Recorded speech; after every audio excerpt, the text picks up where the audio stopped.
Welcome back to Conceptual Wealth. I'm Sarah, where we break down financial concepts to help you make smarter money decisions. Today we're talking about something that affects almost everyone: your credit rating.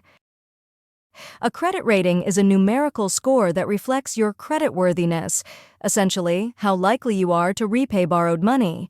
It's a key factor that lenders use when deciding whether to give you a loan or credit card, and it can also influence the interest rates you're offered. But how is your credit rating determined? There are a few key factors that go into this. First, there's payment history. This is the most significant factor, accounting for about 35% of your score.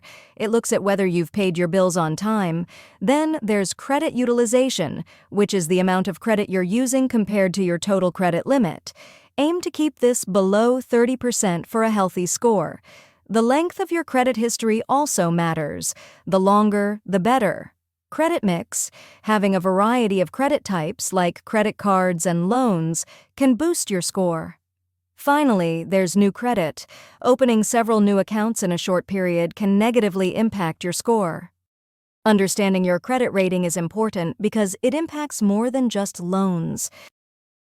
For example, your credit rating can affect your ability to rent an apartment, the cost of your car insurance, and even your job prospects in some industries. A high credit score can save you thousands of dollars in interest over your lifetime, while a low score can make borrowing more expensive and difficult. So, how can you improve your credit rating? Start by paying your bills on time. This is crucial. Keep your credit utilization low, ideally below 30%.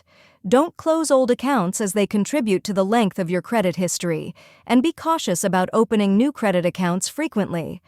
Monitoring your credit report regularly can also help you catch and correct any errors that might be dragging your score down.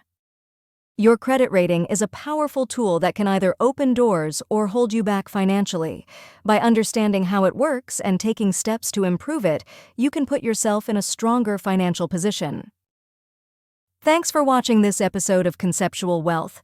If you found this video useful, don't forget to like, subscribe, and click the bell to stay updated on our latest content. See you in the next video.